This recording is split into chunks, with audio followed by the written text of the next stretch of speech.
esta reunión, invitamos de ese equipo a John y a Juan. Juan además está en el equipo que creó el presidente Piñera, y la idea es que podamos trabajar y mirar un poco y reflexionar juntos. Hay representantes ahora de la Universidad de Chile, de la Católica, está representantes Express, están, bueno, John que viene, tú John estás en qué universidad? En la Ibañez. Sí. Entonces, la idea era poder avanzar en esa línea. Ahora, nuestra comisión está el senador Coloma, está la senadora Goich, está Alfonso de Urresti, está Chaguán, y yo invité especialmente a Kenneth Pugh, porque Kenneth ha sido uno de los senadores más interesados en estos temas, y yo le quiero proponer a Kenneth que nos ayude a coordinar este equipo de trabajo, ¿vale?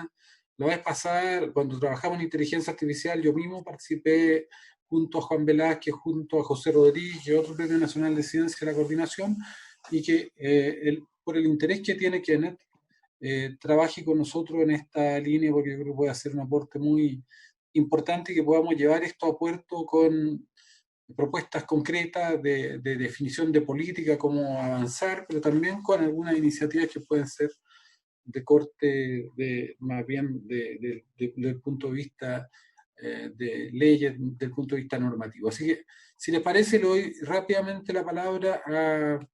Esta reunión está siendo grabada. Pablo. Empezamos, Pablo, hagamos una presentación breve, podemos después abrir un poco de discusión, y después pasamos al segundo tema, y yo les pido que cuando intervengan se presenten para dejarlo grabado, Pablo.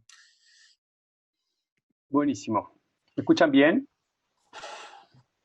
Sí, muy bien. Ah, qué bueno.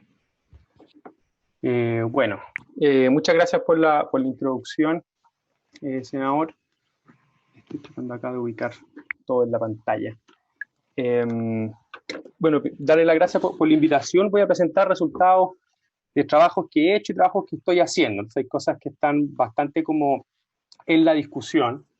Recientemente consideré el COVID como un catalizador de estos cambios de adopción tecnológica y futuro del trabajo, y ha tenido harto impacto. De hecho, gracias a eso conversamos con el senador Girardi y hoy estoy aquí presentando. Les cuento brevemente, para los que no me conocen, sobre mí. Soy profesor asistente en la Escuela de Negocio de la Universidad Adolfo Ibáñez en el grupo de Innovación, Emprendimiento y Sostenibilidad. Tratamos de mezclar estas tres dimensiones en nuestra investigación y en nuestra formación. Además, soy International Faculty Fellow en MIT Sloan, que es básicamente una posición como de Research Affiliate en esa escuela de negocio. Y mi formación es principalmente de economista. Estudié en la Universidad de Chile, y después hice un doctorado en Desarrollo Económico Sustentable en la Universidad de Columbia, que es un doctorado que mezcla economía del desarrollo y ciencias. Yo en particular, por razones, digamos, de mi investigación, terminé siendo como neurociencia aplicada a desarrollo económico. Y después, a raíz de eso, me fui a MIT Media Lab, a la Effective Computing Group, a hacer un postdoctorado. Entonces, es un poco mi formación, que es bastante ecléctica. Y por otro lado, aprovechar de darle las gracias a Becas Chile, que en gran parte ha contribuido a esta formación, así que feliz de poder retribuir, ¿no es cierto?, a estas discusiones de bien público que estamos teniendo hoy. Quiero partir motivándolos, provocándolos con tres tendencias claves que yo creo nos van a servir a entender el desarrollo económico del futuro. Obviamente uno puede siempre agregar una más, una menos, pero esto yo creo que son como una taxonomía bastante gruesa para poder identificar áreas de impacto interesantes para mirar. El primero, el problema de la sostenibilidad, no va a ser el foco de la discusión hoy, pero muchos de ustedes han trabajado en estos temas, en la Agenda 2030, en los 17 Objetivos de Desarrollo Sostenible. Ya hay cada vez más evidencia, por ejemplo, de todo el trabajo, lo que ha hecho el Centro de Resiliencia de Estocolmo sobre ciertos límites o ciertas boundaries, ¿cierto?, de la capacidad natural o física del planeta de sostener la vida humana. Y hay una preocupación muy grande por eso, y eso de todas maneras va a determinar el tipo de desarrollo económico que tenemos que formar a futuro. Ya hay temas de economía circular y otro tipo de discusión que podemos tener en otra instancia. Por otro lado, tenemos los cambios en las preferencias y estilos de vida de la sociedad. Eso ya también tiene que ver más con otra discusión de cambios de estilos de vida, de la sociedad del post-consumo, que estuvimos hablando el otro día con el senador Yardi también, de cómo nos transforma en fondo su vida de otra manera, lo que hemos venido viviendo. Y lo que vamos a hacer hoy como un zoom in es en la digitalización y el desarrollo de la industria 4.0 o esta revolución 4.0. ¿Sí? En particular, este es un término que acuñó Schwab, ¿cierto?, del World Economic Forum, por allá por el 2015, un poco antes, ahí lo publicó. Y es básicamente, bueno, todos ustedes acá son expertos, muchos de ustedes súper expertos en áreas que son más sectoriales de tecnología, que eso lo conversamos harto también el otro día con el senador Girardi sobre incorporar en la discusión técnicos sectoriales, ¿cierto? Pero a nivel como general, si uno quiere pensarlo más en términos de cómo esto está cambiando el desarrollo de la digitalización, de los computadores cognitivos, o lo que se llama inteligencia artificial, el deep learning, etcétera, cómo está cambiando la forma de hacer negocio y hacer las cosas. Entonces, muchos modelos de negocio, formas de hacer las cosas, tanto en política, en negocio, etcétera, quedan obsoletas y crea, en teoría, múltiples otras posibilidades, ¿sí? En estudios que he hecho hace poco, he estado como en dos líneas. Uno, estudiando economías en desarrollo. Ahí veo 11 economías en desarrollo y estimamos la probabilidad predicha basado en las tareas que las personas realizan en su ocupación, cuál es su probabilidad predicha de que su trabajo sea automatizado, y clasificamos aquellos que su probabilidad a nivel individual es mayor del 70%, o sea que muchas cosas de las que hacen, muchas de las tareas que hacen en su ocupación son automatizables, los clasificamos como de alto riesgo, ¿sí? Entonces, esa gente uno debería tender a pensar así en forma más coloquial que van a quedar sin pega, ¿sí? En fondo, gente que va a ser o desplazada, como se dice más en la literatura. Y esto fue interesante porque, de hecho, lo publiqué en el MIT Sloan Management Review, porque es de los pocos trabajos que hay sobre economías en desarrollo, ¿sí? Y eso va a ser interesante la discusión que quiero que tengamos al final para ver, en base a su experiencia, qué otras aristas, otras dimensiones son interesantes de ver respecto a la típica literatura que se hace en la economía avanzada y lo que tenemos que hacer desde la economía en desarrollo.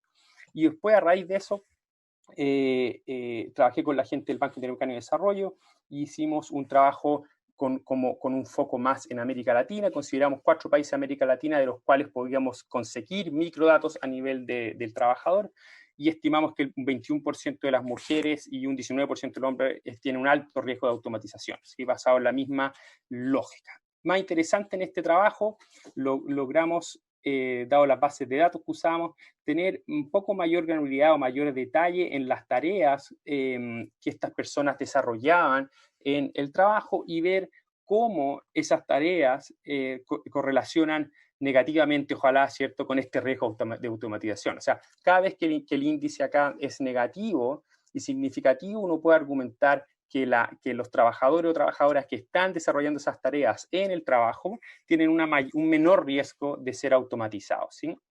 Y acá les destaqué el caso de Chile. Tenemos, como pueden ver, Bolivia, Colombia y El Salvador también en la muestra y el agregado de América Latina. Pero para el caso de Chile que nos compete hoy, tenemos que, por ejemplo, en marketing y contabilidad es algo que para las mujeres les aumenta su riesgo de automatización. Esto, como me imagino muchos de ustedes acá saben, esto es debido a todos los avances que han habido en contabilidad, sobre todo para automatizar los procesos contables. Pero por otro lado, tenemos que, tanto para hombres y para mujeres, la gestión y la comunicación sigue siendo algo que un poco protege o que no va a ser automatizado en el corto o mediano plazo. ¿Sí? Lo mismo con habilidades de ciencia, tecnología, ingeniería y matemática cuantitativas y para el caso de los hombres, ICT, ¿cierto? Tecnologías de información y comunicación. Y por otro lado también tenemos el tema el nivel de educación alto, o sea, gente que estudia más de 13 años. En promedio también uno asume que en todos esos años de educación extra desarrolla habilidades o termina desarrollando ciertas tareas que son menos automatizables. Lo que no quiere decir, que lo discutimos bastante con el senador Girardi, y lo que no quiere decir que carreras profesionales de alto nivel de hoy, ¿sí? Hay varios ejemplos de la literatura, ¿no es cierto? Radiología, un típico ejemplo, gente que se dedica al tema de las finanzas, o yo pongo el ejemplo de nosotros, los economistas que hacen, no sé, reportes de qué va a pasar con la economía la próxima semana. Todo eso ya hoy es muy fácil de automatizar, ¿sí? O por lo menos una parte importante de esos quehaceres. Entonces, pero no obstante, la educación sigue siendo un elemento importante para proteger o mitigar o disminuir este riesgo de automatización, ¿sí? Lo que les voy a mostrar acá, estos ya son datos para Chile usando la CACEN, ¿sí? Antes estábamos usando la PIAC de la OECD, esto es la CACEN. Y acá lo que hice fue también incorporar un índice adicional de automatización, que para muchos de ustedes acá les va a hacer sentido, porque Frey and Osborne se basa en una predicción dicotómica hecha para 70 ocupaciones de Estados Unidos y que están definidas como de alto riesgo de ser automatizadas completamente, y después de eso se construye en el fondo para el vector de ocupaciones, se construye las probabilidades asociadas a cada ocupación, y están a nivel de ocupación y están hechas por un assessment, por una opinión, ¿cierto?, de expertos, ¿sí? Que es una forma de hacerlo y tiene cierta validez en la literatura. Ha sido, obviamente, hay gente que le gusta, gente que no le gusta, etc.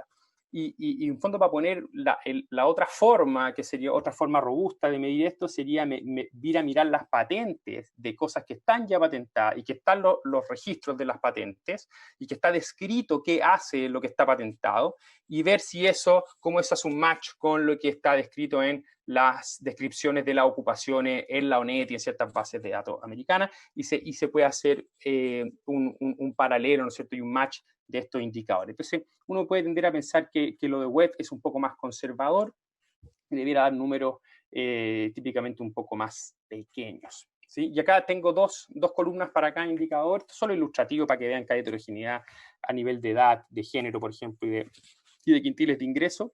El que dice index quiere decir que es la probabilidad predicha para cada persona en promedio, en ese caso, probabilidad predicha para persona promedio en ese rango de edad, o por género, o por su quintil de ingreso.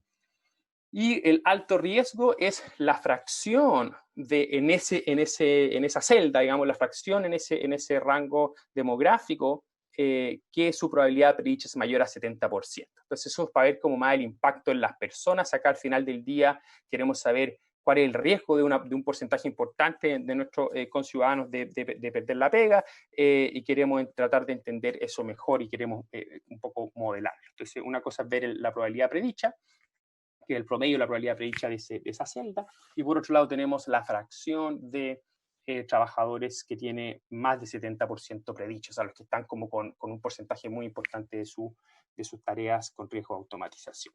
¿Sí? Acá heterogeneidad interesante, tenemos por ejemplo para la edad, después del primer rango entre 18 y 25, que es la gente que podría estar típicamente o educándose en la educación terciaria, o trabajando pero con poca capacitación, el riesgo es bastante alto. Después cae entre 25 y 24 y después sube monotónicamente, ¿cierto?, hasta la de jubilación. Entonces pasa ahí, por ejemplo, de 33% a 36, 42, hasta 47. Por el lado de las mujeres, tenemos que la fracción de mujeres en alto riesgo, si consideramos el índice web de las patentes como el índice más conservador, si se quiere, es de un 13%. O sea, podríamos decir, si uno le crea esta metodología y uno le crea estos datos, etcétera, uno podría decir, hay un 13% de mujeres que están en alto riesgo de perder su trabajo en Chile. Y esto es dramático porque no es el hecho de perder el trabajo y uno va y se cambia de la empresa A a la empresa B. Uno pierde el trabajo porque tu quehacer y tu expertise, tu know-how, lo que uno viene haciendo hace tiempo, se automatiza. Entonces, tú pierdes la capacidad de encontrar trabajo subsecuente en esa misma ocupación o haciendo ese mismo cúmulo de tareas, ¿sí? Y ese porcentaje es 21% para los hombres, un poco más alto para los hombres, dado cómo está hecho estos casos. Si fijan, para el caso anterior con la PIAC, da un poquito menor para los hombres, de hecho. Perdón, a nivel agregado en América Latina. Aquí, por último, tenemos la tabla de los por quintil de ingreso, y tenemos que el quintil 1 de ingreso, hay un 35% de la población que pertenece al quintil 1 de ingreso. Eso quiere decir al 20% más pobre de Chile, según la CACEN de 2017. Hay un 35% de esa población que está con riesgo de quedar desplazado al mercado laboral, que es brutal, en comparación a un 4% del quinto quintil. Esto es un dato muy duro, muy desolador, muy preocupante, y por otro lado, todos ustedes que son expertos en temas afines, no es sorprendente. ¿Sí? En el fondo, en el quintil 1 vamos a encontrar a la gente con más vulnerabilidad, con más problemas de salud, con menor nivel educativo, etcétera. O sea, como que algo que en el fondo los datos reflejan muy bien esa precariedad y esa vulnerabilidad que uno observa en la realidad, y los de aquí que se dedican a la política lo ven en terreno, por ejemplo. Uno acá también lo puede ver en los datos. ¿Sí? Acá ya tenemos el gráfico de nuestro país a nivel subnacional. Este fue como el nivel más pequeño que pudo agregar los datos, dadas las características de las bases de datos que tenía, la ocupación, etcétera, que fue a nivel de provincia. ¿Sí? Entonces tenemos quintiles de ingreso de automatización laboral a nivel subnacional, y en ese caso lo que queremos ver acá es entenderlo. Acá estamos reflejando los quintiles, o sea, más clarito el quinto quintil, quiere decir valores más altos de este riesgo de automatización, y más oscuro es el primer quintil, quiere decir valores más bajos. ¿Sí? Hay heterogeneidad a nivel provincial, y esto es interesante porque típicamente uno habla de Chile, ya, tenemos un promedio agregado de Chile, después uno puede hablar a nivel de regiones, tenemos promedio a nivel de regiones, pero dentro de las regiones hay mucha heterogeneidad también, y la gente acá que es política, por ejemplo, tenemos al senador Chaguán hoy por Valparaíso. Si uno considera Valparaíso, la provincia, y San Antonio como provincia, que son zonas de servicio, la industria del puerto, por ejemplo, ya fue tecnologizada, tiene valores muy bajos, ¿sí? Tiene, por ejemplo, un 0,09% promedio para Valparaíso y un 12%, digamos, para San Antonio. ¿Sí? Pero si consideramos dentro de esa misma región a San Felipe o Petorca con una vocación más agraria, los números nos da 30%, sobre el 30%. Entonces, dentro de las mismas regiones también tenemos heterogeneidad, y lo ideal es poder llegar al nivel comunal o ir como bajando, llegando a datos más como granulares respecto a esto. Si tenemos limitancia con la calidad y cantidad de datos. Por esto, solo para seguir mostrando la heterogeneidad de datos, esto es predicción por automatización por sector. Entonces tenemos sectores como finanzas, educación o servicios sociales, hoteles y restaurantes, que están muy poco afectados por la automatización. O sea, todavía no hay tanto riesgo en esa línea. Sí, vamos a ver que la forma de entregar estos servicios va a cambiar y está cambiando dada la pandemia. Y por otro lado, en el lado opuesto, tenemos agricultura, explotación de minas, construcción o incluso pesca con valores muy altos de riesgo de automatización. Entonces, después cuando uno traspasa esto a un mapa, uno puede ver esta heterogeneidad en distintas dimensiones. Este mapa me gusta harto y tiene 4 dimensiones, ¿sí?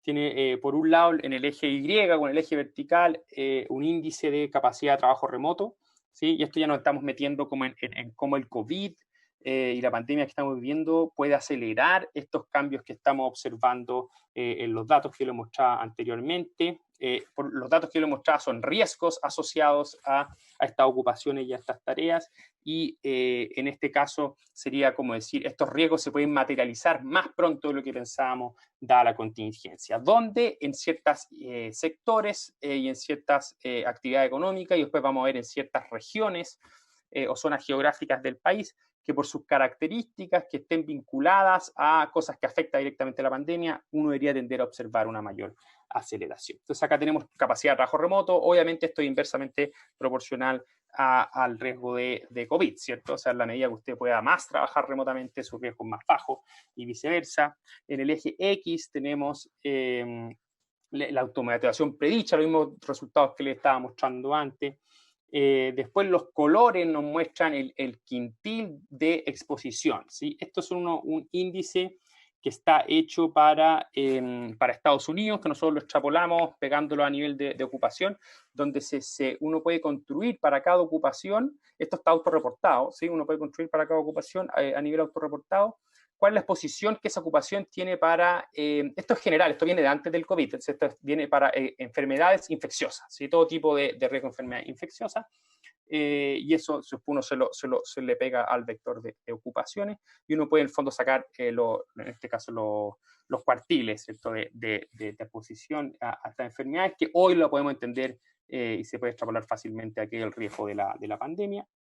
Y por otro lado, el tamaño del circulito, que es la cuarta dimensión, es el porcentaje de la fuerza laboral de Chile que está en ese sector. Entonces ahí uno puede decir, acá hay áreas, por ejemplo, la agricultura, el servicio doméstico, la construcción o la pesca, que están acá abajo, donde su capacidad de trabajo remoto es muy baja, su nivel de predicción de automatización es muy alto, su tamaño de la fuerza laboral es grande, con el caso de agricultura, por ejemplo, o construcción, y tiene distintos niveles de exposición. Si en el caso de agricultura, el cuartil 1, o sea, no es tan alto, trabajan al aire libre, uno puede fácilmente quizás administrar eso para que la gente no se aglomere, pero otro, que no es el caso, por ejemplo, del servicio doméstico que está en el cuartil cuarto. ¿Sí? Hay mucha interacción ahí y mucho riesgo de enfermedad infecciosa. Este mismo mapa lo tengo hecho, no se lo voy a ver con tanto detalle, para, en vez de exposición a las enfermedades infecciosas, para proximidad en el trabajo con los trabajadores y con tus compañeros de trabajo. Entonces, se crean estos índices para ocupaciones, por el Código del Fondo Internacional de Ocupaciones, y dan a entender que ciertas ocupaciones uno trabaja más cerca de gente que otras. Entonces, por ende, también es como son áreas o dimensiones donde hoy cuesta más levantar las cuarentenas o hacer estos procesos de transición, obviamente en sectores donde uno sabe donde hay mucha interacción física, ¿sí? Entonces, son dimensiones interesantes que también muestran una heterogeneidad similar. Y ya, este gráfico es un poco lo mismo que el anterior, pero lo agrego a nivel de regiones, ¿sí? Entonces tenemos las regiones de nuestro país y vemos que también hay heterogeneidad en términos de capacidad de trabajo remoto y automatización predicha a nivel de regiones, tamaño de fuerza laboral y exposición a enfermedades infecciosas o COVID en este caso particular que tenemos hoy. Y acá claramente esta heterogeneidad que observamos está conducida por la vocación territorial económica de estas regiones. Entonces, obviamente, regiones que tengan una vocación agraria más fuerte. El Maule, si estuviera el senador Coloma, que no puedo ver si está conectado, en el Maule sí tenemos una fracción importante de la población que trabaja en el sector agrario, por ende está bien a la derecha en el fondo en el eje X, ¿cierto? Eso para cerrar. Esto es lo mismo, pero usando este indicador de proximidad que les contaba, da una heterogeneidad bastante similar. Y lo mismo acá con este mismo índice de proximidad física que poco está confounding con el de exposure to disease. Y ya para cerrar, porque me dijeron que presentara 20 minutos para motivar la conversación, creo que todos queremos ahí dar nuestras impresiones, algunas conclusiones y desafíos pendientes que veo de este trabajo. Por un lado, existe un riesgo de desplazamiento de trabajadores por máquina a nivel global. Si eso se ha estado estudiando, el desarrollo de tecnologías hoy en Estados Unidos, en Europa, en Asia, etcétera, la capacidad de poder moverla a través del planeta es muy alta, ¿sí? Antiguamente estaba, no sé, la teoría de George Diamond, ¿no es cierto?, que uno las movía por las axis horizontales de los mapas porque compartían el mismo clima y la tecnología agraria era la que uno la podía mover en forma horizontal, ¿sí?, no vertical. En este caso, hoy se mueve por la nube, ¿sí? Ni siquiera hay que físicamente moverse. Entonces, muy rápido. Entonces, todo lo que uno, si bien faltan estudios, que es como el punto 2, si bien faltan estudios en países en desarrollo, gran parte de la evidencia y de los desarrollos que uno puede observar a nivel de los países desarrollados es fácilmente, o el costo de transacción, si se quiere traerla a un país como Chile, es cada vez menor. Y existe esta incipiente evidencia para la región y economía en desarrollo, un poco la que le mostré yo que hice con el BIT. Hay otro trabajo que es sobre Chile, que hizo la Universidad Católica el año pasado, la gente de CLAPES, que también es interesante, en fin, pero en el fondo hay poco trabajo que se ha hecho en economía en desarrollo. Y por último, los desafíos que veo, y esto en parte también de la conversación que tuvimos con el senador Girard de la semana pasada, es tener más y mejor información a nivel micro, a nivel de trabajadores, ¿cierto? A nivel como micro de trabajadores, del sector formal, informal y desplazado. Esto no es solo tener los datos del trabajador del sector formal, porque por un lado se está generando informalidad, lo que conversábamos, por ejemplo, la semana pasada con el senador de las plataformas, de todas estas dinámicas que están moviendo ahora lo que se llama la gig economy o la economía de la gauchá, ¿cierto? Está moviendo el empleo muy fuerte de una forma informal. Entonces tenemos que entender que parte de estas transiciones o estos impulsos tecnológicos están generando informalidad también a tasa creciente y lo están dejando fuera de los sistemas de seguridad social y millones de cosas que me encantaría poder discutir con ustedes. Y los desplazados, al fondo, los que ya se quedan en su casa y se dan cuenta que no tienen dónde encontrar trabajo, dónde ir a tocar la puerta. Entonces, ahí también hay que poner un ojo y tratar de llegar a estos 3 sectores. Después elaborar escenarios futuros sobre posible estado de revolución 4.0. Esto es importante para después poder hacer o diseñar políticas públicas, que era la introducción que está dando el senador sobre cómo hacemos política pública que es contingente a lo que va a pasar. La grabación se ha detenido. Tenemos que tener, en el fondo, estos escenarios más o menos acordados de forma transversal en el país para poder empezar a combatir. Muy similar al trabajo que hizo el IPCC, ¿cierto? Este panel Esta reunión está siendo grabada. Este panel, ¿no es cierto?, internacional sobre el cambio climático que ha tratado de llegar a los acuerdos de ciertos escenarios y ver qué pasa si uno pasa ciertos límites y ciertos boundaries del planeta. Después nos falta, yo creo, unos desafíos, entender a nivel nacional y subnacional los cambios institucionales necesarios para maximizar las ganancias de esta revolución y minimizar, ¿cierto?, los costos sociales y económicos que va a traer. Por último, Chile muestra números preocupantes, como les mostraba, tanto a nivel etario, como de género, como por quintil de ingresos. Y tenemos que avanzar rápidamente en entender mejor los fenómenos, porque esto está ocurriendo muy rápido, más rápido de los ciclos, por ejemplo, académicos, y todos los profesores que están acá me van a apoyar. Los ciclos académicos son muy lentos, ¿sí? Entonces, en el fondo, ¿cómo hacemos para poder adaptarnos y poder entender mejor lo que está pasando, siendo que la velocidad de lo que está pasando quizás es más rápida de la que podamos entenderlo? Entonces tenemos que sistematizar, ponerle harta cabeza en cómo ordenamos lo que está pasando para poder ir, ojalá, entendiéndolo lo mejor posible. Después tratar de, obviamente, distinguir cambios transitorios versus permanentes, por ejemplo, lo que está pasando ahora con el COVID, la velocidad de estos potenciales cambios son también temas que deberíamos tratar de entender, y entender en qué medida esta pandemia en el fondo acelera o no estos procesos de adopción tecnológica, que es un poco la hipótesis de este último trabajo que hice con Gabriel Cruz de estos temas. Eso sería lo que tengo para mostrarle hoy. Ojalá lo haya persuadido y provocado para que tengamos una discusión entretenida. ¿Siente? Gracias. Francisco, espera un poco. Mira, la idea, Pablo, retira la... Eso. Dejo compartir. Vamos oyendo todo.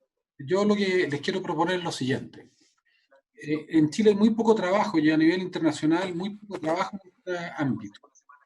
Entonces yo prefería proponerle a Pablo que constituyéramos un equipo de trabajo y tuviéramos una discusión más a fondo después. A mí me parece que este es un tema central, crucial, para poder, primero, evaluar cómo vamos a hacer las políticas públicas. Estamos trabajando en el tema de reforma previsional, en un escenario donde la solución es el aporte del empleador, cuando probablemente vamos a tener un cambio en la institución de trabajo muy profundo, ya sea porque las plataformas van a ir terminando con los asalariados y van a ser personas sin contrato fijo, o porque va a haber reemplazo. Además, a Pablo yo le decía que hay que evaluar esto en un escenario de cómo están evolucionando exponencialmente las tecnologías digitales, no son lineales y están teniendo un proceso de aceleramiento por la cantidad de datos, por la robustez de los algoritmos que son cada vez más complejos. Entonces no es lineal. De hecho, el aprendizaje por reforzamiento recién es una tecnología que viene en el año 2012, muy reciente. Y esto va a ser muy acelerado. Entonces, yo le quería proponer que dejáramos esto acá y tengamos, Pablo, una reunión con un colectivo que formemos ad hoc a partir de esto, y a los que están acá pueden participar si están interesados. Vamos a hablar con los rectores de Chile, Católica, Santiago, y bueno, está ahí John de Adolfo Ibáñez, tú ya estás, para armar con las universidades y la gente que tenga interés un equipo de trabajo para esto. ¿Les parece? Buenísimo. ¿Ah? Y para que pasemos al segundo tema, que era el que teníamos preparado, porque ahí tenemos varios, que es todo el tema de cómo podemos avanzar en un sistema de interoperabilidad, en un ecosistema integrado digital que vaya generando o descompartamentalizando las experiencias que hay. Nosotros, por lo menos en salud, no sé si Juan está conectado, si hemos tenido muchos problemas para avanzar en salud porque no hay un repositorio único de datos. Yo creo que lo que hemos hecho ha sido muy, yo diría, poco eficiente y poco eficaz, pero yo creo que hay que conectar a todos, todo el chasis digital, todo el ecosistema digital para poder tener una interoperabilidad general. Bueno, pero yo no me voy a profundizar más. No sé si le doy la palabra primero a Juan para que haga una introducción, a John, y después pasar a una conversación de cómo podemos articular esto y pedirle al senador Piu, que está ahí arriba de mi pantalla, que pudiera ayudarnos después a coordinar un trabajo más robusto en esta materia, porque yo creo que tenemos que avanzar. ¿Por qué? Porque yo diría que todo el chasis institucional que tenemos en Chile es un chasis institucional que ya está obsoleto.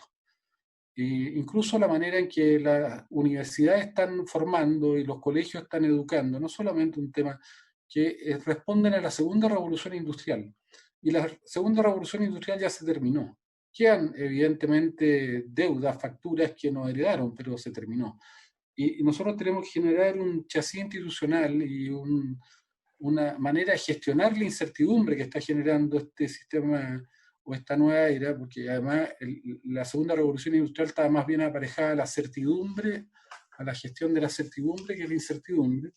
Y entonces, ¿cómo podemos nosotros generar un chasis institucional para la cuarta revolución industrial, para tratar de gobernarla, que tenga pilotaje democrático, que tenga comprensión, adaptar las instituciones a esta nueva civilización digital que está produciendo cambios muy profundos, y cómo gestionar y navegar en la incertidumbre, que es distinto a los procesos que se vivieron en la segunda revolución industrial, para la cual nuestro Estado, nuestra manera de entender las cosas y de educar y de formar, y las políticas que tenemos y las normas que tenemos están más bien centradas. Entonces, la idea es cómo hacer esa reflexión y cómo construir efectivamente ese chasis institucional que además tenga como objetivo central el mejorar la calidad de vida de las personas en todos los aspectos, pero sobre todo adecuarnos a la nueva realidad y a la nueva economía y a la nueva cultura social que viene. Entonces, yo no sé si John y después Juan, y después poder hacer una conversación y después darle la palabra a los senadores y senadoras para que podamos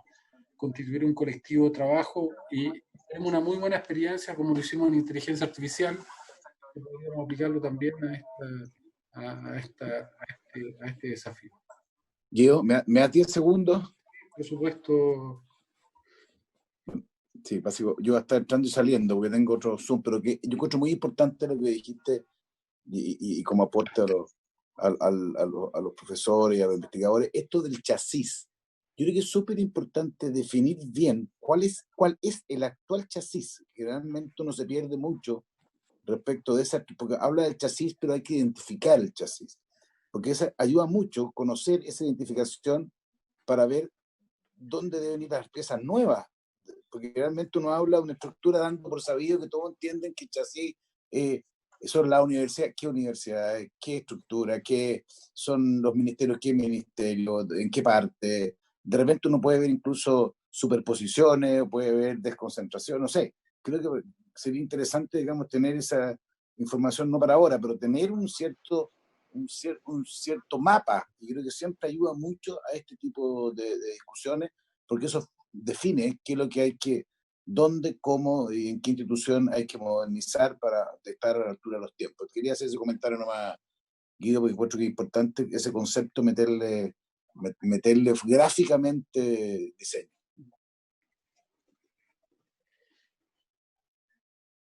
Le damos la palabra a Juan. ¿Presidente? A Pancho, sí.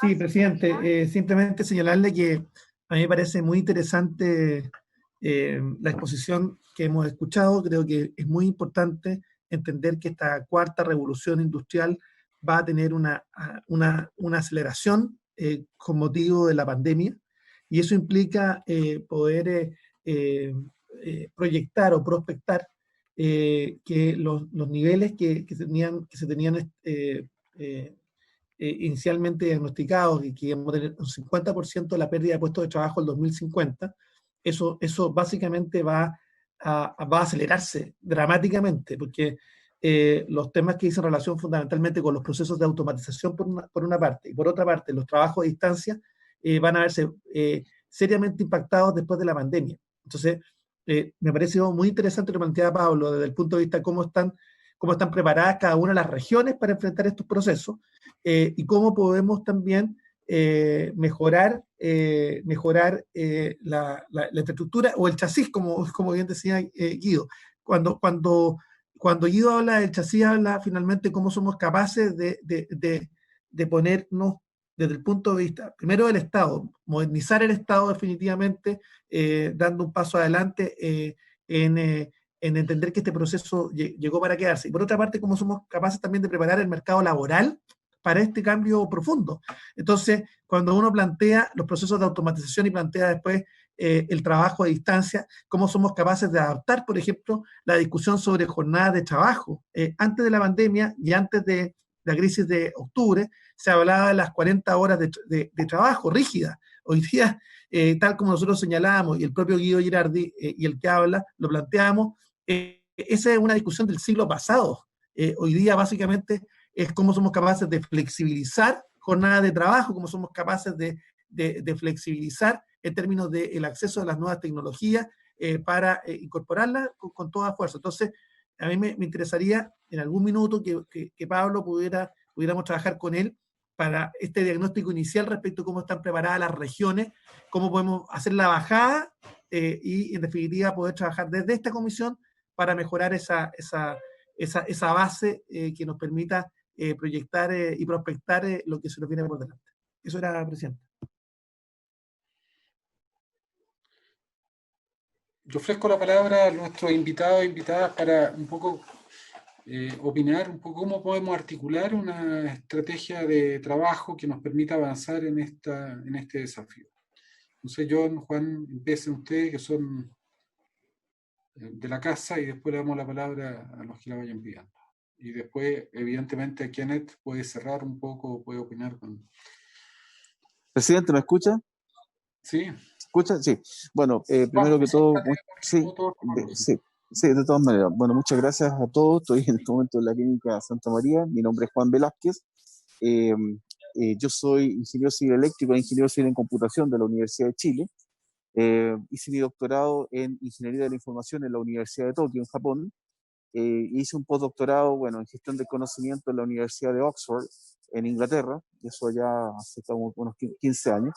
Y llevo trabajando, no sé, pues ya voy a cumplir unos 30 años trabajando en temas relacionados con inteligencia artificial y con manejo de datos. Mi intervención en este momento tiene que ver fundamentalmente con lo relacionado justamente a lo que plantea el senador respecto del chasis, enfocado en lo que es el tema médico, ¿cierto? La medicina, la salud, etcétera, etcétera. Claramente estamos en un cambio bastante rupturista, bastante grande. Durante miles de años prácticamente, desde Hipócrates, los médicos han estado trabajando con lo que es curar enfermedades. Y el cambio disruptivo en los últimos 10 años se ha ido enfocando a cómo prevenir justamente la enfermedad, o mejor dicho, cómo mantenemos la salud, ¿de acuerdo? Cómo mantenemos la salud de la población. Para poder hacer eso, esencialmente los focos han estado centrados en lo que hoy en día se conoce como las 4P en medicina. Una medicina que sea capaz de ser predictiva, que sea capaz de ser participativa, es decir, participa no solamente el paciente, sino que también las personas del entorno, que sea capaz de ser personalizada, porque tengo que darle la misma píldora a una persona que a otra persona si le duele la cabeza, siendo que son organismos totalmente diferentes, y que también tenga esa parte, ¿no es cierto?, que nosotros podemos hacer prevención de lo que va a venir. Claramente la crisis del COVID ha hecho que muchas de estas cosas que estoy conversando se hayan acelerado tremendamente. Y bueno, me van a perdonar, pero mi base siempre son los datos. Para poder hacer todo este asunto necesitamos datos de calidad, datos que de alguna manera estén consolidados, que estén limpios, que permitan hacer todos los trabajos futuros que tienen que ver con procesamiento masivo, extracción de información, extracción de conocimiento, y que también, ¿no es cierto?, nos pongan en una forma diferente de pensar la medicina, en el sentido de cómo nosotros mantenemos la salud. Yo suelo decir lo siguiente, bueno, ¿cuál es el problema que tienen los hospitales? Es que está lleno de gente enferma. Sí, pero ¿por qué está lleno de gente enferma? Efectivamente porque no se cuida la salud. Y no se cuida la salud porque, bueno, no tuvo hábitos para cuidar justamente la salud. Digamos que el COVID a nosotros nos está mostrando una serie de enseñanzas que a partir de un manejo correcto de los datos podemos hacer ciertas prevenciones y hacer ciertas extrapolaciones que permitan paliar los efectos negativos de algo que todavía es bastante desconocido. Yo no soy médico y entiendo que todas estas cosas, ¿no es cierto?, requieren de un esfuerzo mancomunado, en el cual todavía no tenemos certeza de cómo se puede solucionar, pero lo que está claro es que a partir de ese chasis que habla justamente el senador Girardi, podemos empezar a proyectar una cantidad bastante grande de cosas. No solamente desde el punto de vista de investigación, que tanto nos gusta a nosotros. Este último tiempo se ha hablado mucho de los datos y la calidad del dato y todo lo demás, sino que también de las posibilidades que pueden abrirse desde el punto de vista de la innovación y el emprendimiento mismo. Hemos sido testigos que este último tiempo han habido innovaciones bien interesantes producto del COVID y que nos muestran que tenemos una capacidad instalada que no es menor, que la cual requiere ser nutrida y requiere de un ecosistema para que se siga expandiendo, ¿de acuerdo? Entonces, en este chasis, más allá de simplemente pensar en la interoperabilidad, es que de alguna manera vayamos pensando en cómo hacemos para que se articulen las cosas, de tal forma que tanto la academia pueda hacer investigación de calidad, pero también la industria sea capaz de hacer innovaciones, sea capaz de hacer emprendimientos, y también el Estado mismo sea capaz de responder justamente de una manera mucho más rápida a lo que son, digamos, los desafíos que nos ponen justamente este tipo de situaciones. En estos momentos, claro, le contaba al senador hace un rato atrás que en la mañana tuve un accidente, me fracturé el radio. Bueno, mis exámenes médicos están acá en la clínica Santa María, en la clínica alemana y en unas cuantas clínicas más, los exámenes médicos de mi vida. Pues bien, cualquier proyección que se haga de esta revolución en la medicina, las 4P, requiere de que estos exámenes estén de alguna manera en un solo lugar, que permitan justamente hacer análisis sobre eso, no solamente el ADN de mi cuerpo, que va a decir qué es lo que va a pasar en el futuro, pero, sino que también el medio ambiente al cual me he visto enfrentado y los exámenes médicos que han estado dando vuelta.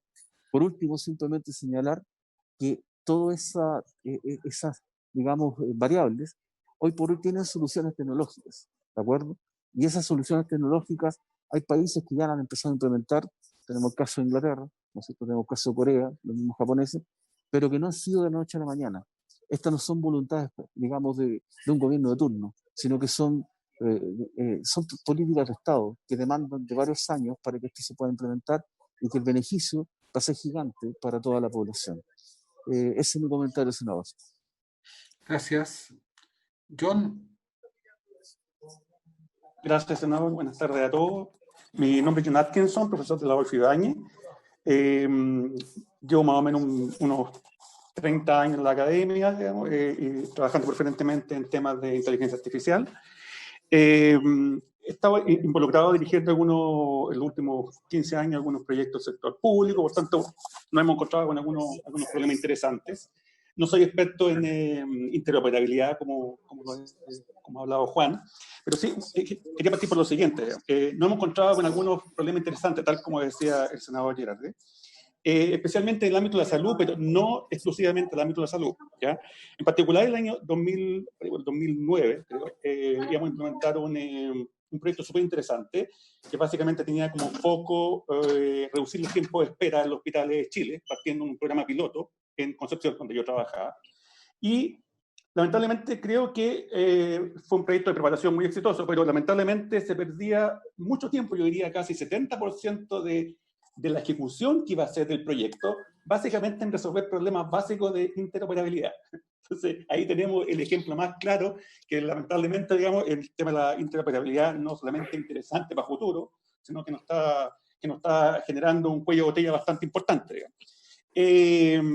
Ahora, el tema, ¿cómo ha cambiado eso del año 2009 a ahora? Que a lo mejor se podría pensar, como decía el senador, en las nuevas soluciones que vienen ocupando las nuevas tecnologías, pero yo creo que hay un cambio no menor, que también lo había mencionado Pablo Egaña, un cambio no menor en la tecnología había muchos años atrás versus la que hay hoy en día, porque si uno está dentro del mundo de esta segunda revolución tecnológica, se va a dar cuenta que hay un componente importante que es la autonomía y la inteligencia de las máquinas. Eso va a hacer que toda nuestra concepción, como estamos viendo todos los sistemas, toda la interoperabilidad, va a cambiar y está cambiando diametralmente. Va a pasar, y un poco también el punto que tomaba Juan, en términos de tener una organización o organizaciones proactivas más que reactivas, va a pasar, y está pasando ya en muchos países, que en algunos ámbitos, tal como en la salud, ya tenemos paradigmas en los cuales las cosas se están empezando a hacer proactivamente en forma autónoma. Quiere decir que las tecnologías mismas están empezando a tomar sus propias decisiones.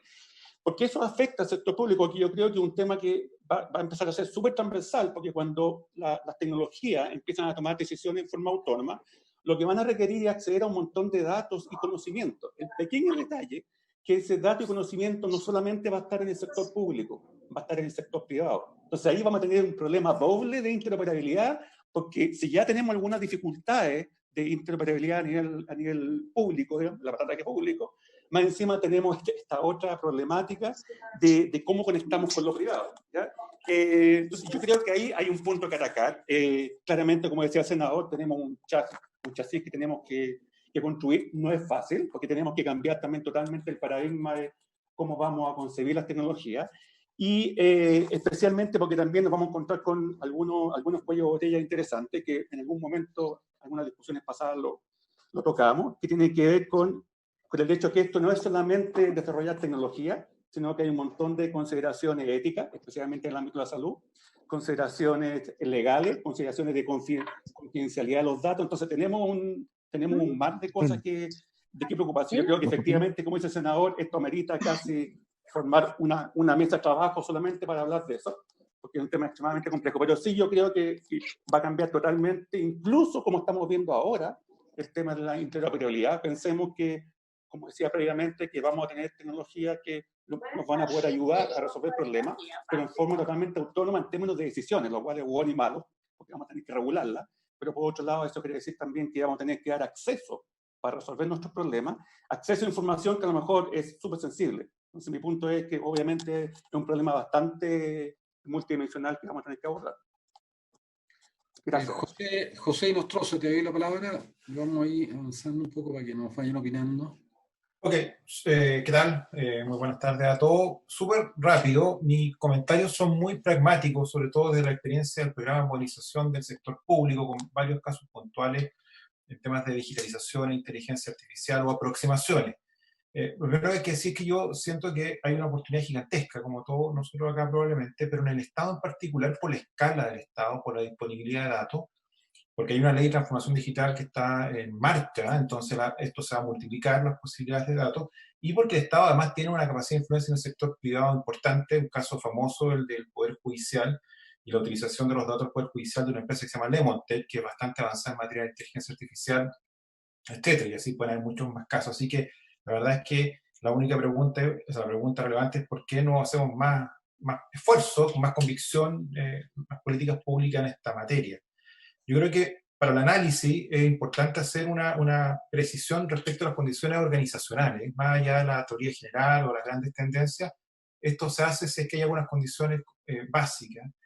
Liderazgo de la institucionalidad pública. Yo creo que todavía nos faltan directivos públicos que tengan mucho más visión estratégica y algunas competencias básicas en esta materia.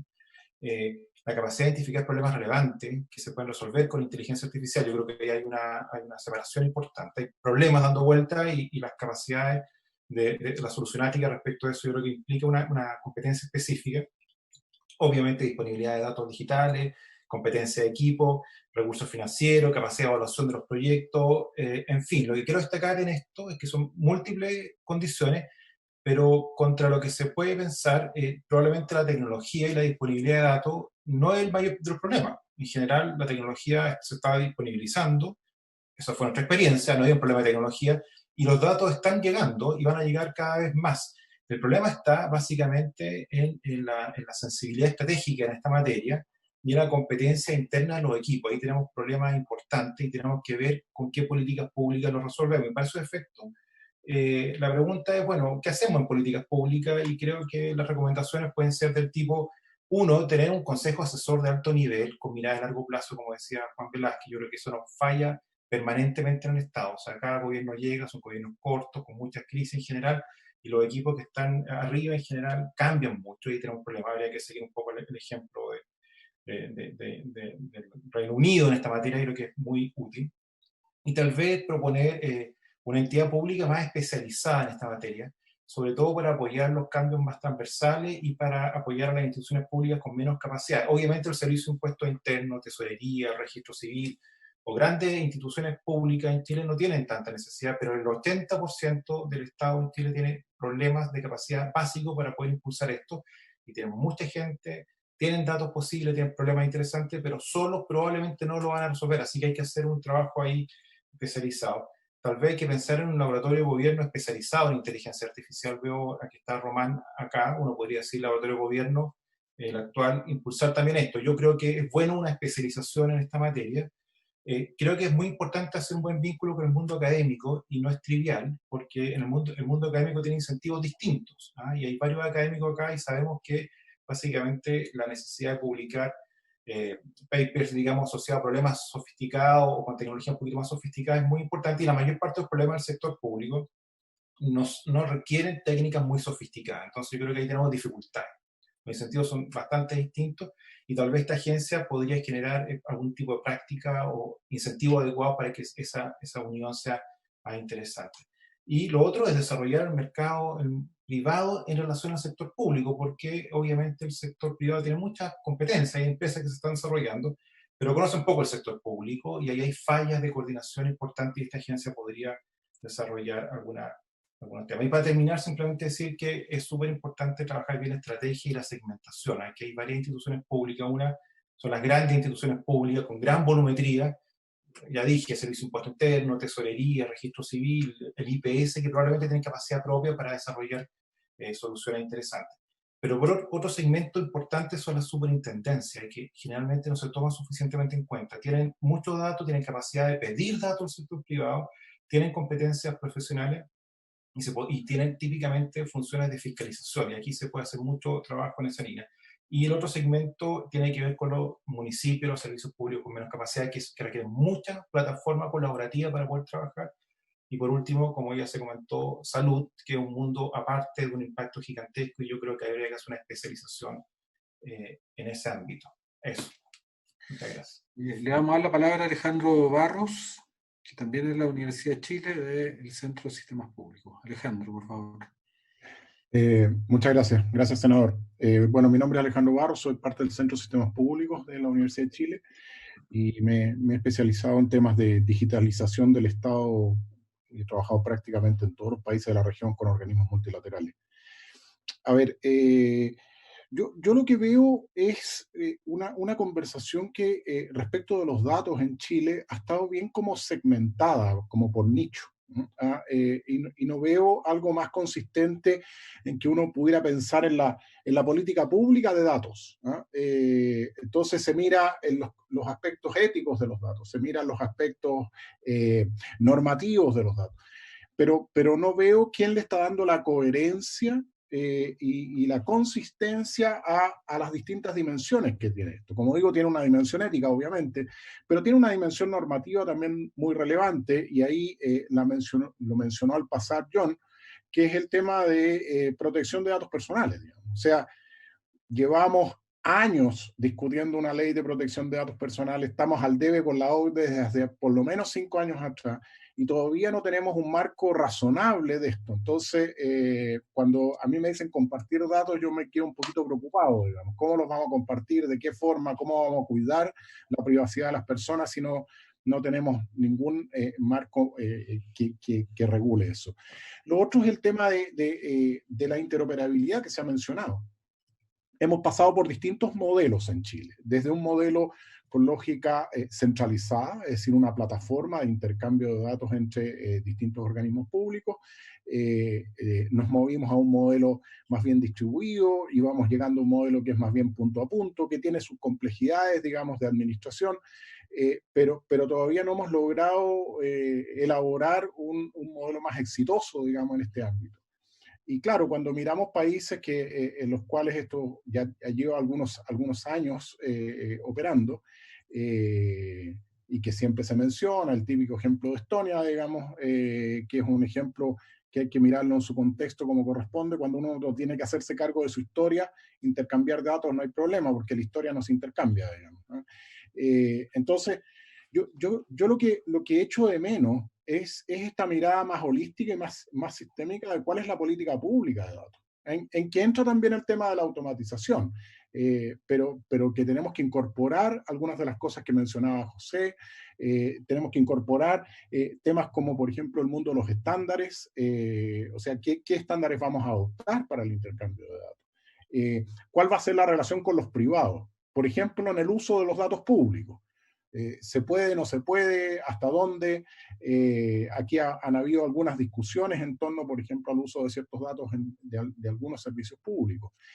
Entonces, lo que me pasa aquí es que, por ejemplo, en el caso de interoperabilidad, venimos hace 5 años redefiniendo el modelo que teníamos de interoperabilidad en el sector público, pero llevamos 5 años discutiendo ese, y todavía no logramos tener un modelo, digamos.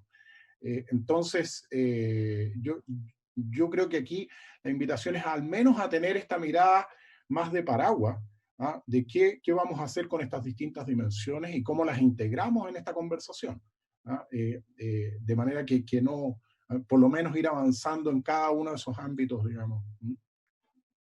Muchas gracias. Gracias. Le voy a dar la palabra a Pablo Barceló, de la Universidad Católica. No he pedido la palabra a menos que me haya equivocado. Yo escribí algo ahí, ¿no? Ah, ya. Sí, gracias. Entonces, ¿quién quiere? Román. ¿Me escuchan? ¿Se escucha? Te escuchamos, sí. Preséntate, Román, por favor.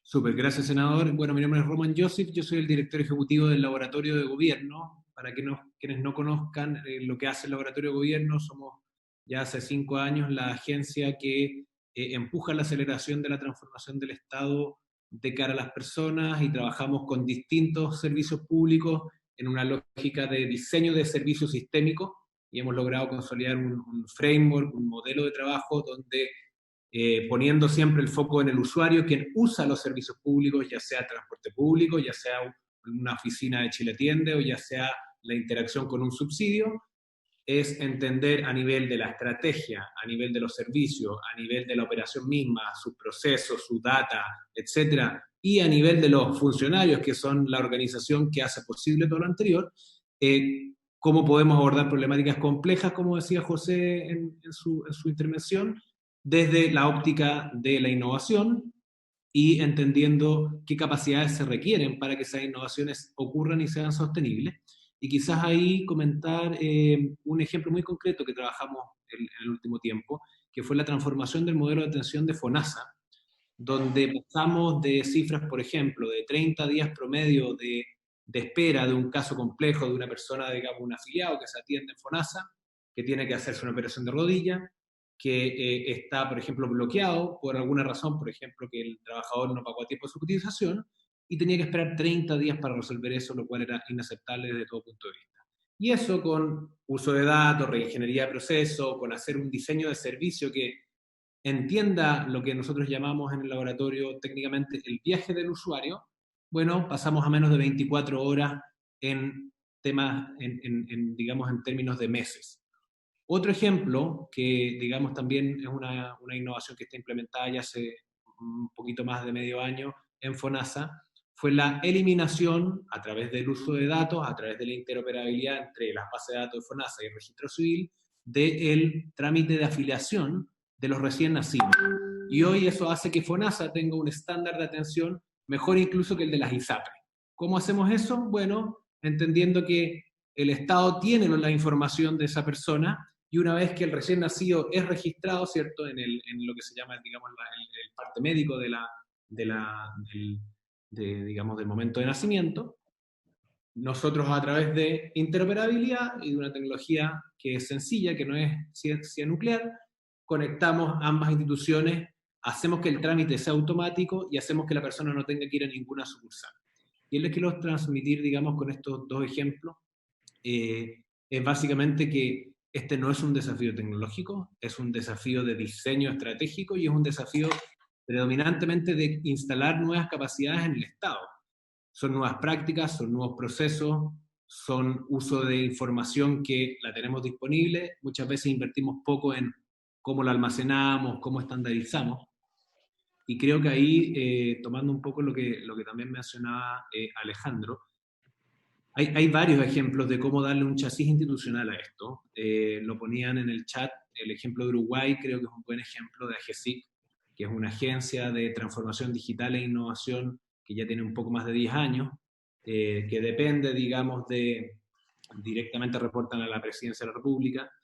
Y creo que en el caso de Chile tenemos quizás distintas agencias, el Laboratorio de Gobierno es una, la División de Gobierno Digital es otra, la Secretaría de Modernización de Hacienda es otra, quizás estamos un poco repartidos en el actual contexto, y si bien tenemos una gobernanza que nos une, digamos, que es un Comité Ejecutivo de Modernización del Estado, y que a su vez reporta a un comité permanente, que lo lidera el excontrolor Ramiro Mendoza, todavía creo que, digamos, tenemos un espacio de mejoría gigante en términos de esa gobernanza, así que todo lo que podamos colaborar desde el Laboratorio de Gobierno, desde nuestra experiencia, con implementaciones concretas y con medición del impacto de esas implementaciones, creo que puede ser de mucha ayuda. Y en esa línea, solamente para terminar, contarles que estamos próximos, junto con el Banco Interamericano de Desarrollo, de lanzar un primer índice de innovación pública que justamente pone el foco en medir en el gobierno central cuáles son las capacidades que necesitan esas instituciones públicas para poder ser ágiles, transformarse y adaptarse a contextos que solamente van a ser cambiantes. Eso, senador. Gracias. Juan Pablo, ¿tú habías pedido la palabra? Sí, brevemente. Juan Pablo Luna, de la Católica, yo soy profesor en Ciencia Política.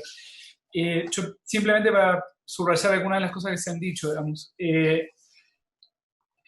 Lo primero, digamos, es que este es un tema estratégico a nivel país, ¿no? Se gobierna con datos, ¿sí? Y el poder del Estado hoy tiene mucho que ver con datos y con la capacidad de generar información sobre la población.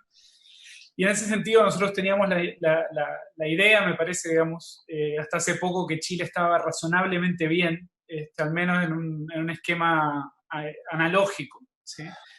Pero lo que ha pasado con el INE en los últimos años, lo que ha pasado con el COVID y los datos del COVID, con la informalidad, etcétera, creo que pone y abre una oportunidad, una ventana, digamos, de oportunidad para agendar este tema, digamos, como un tema estratégico para el país.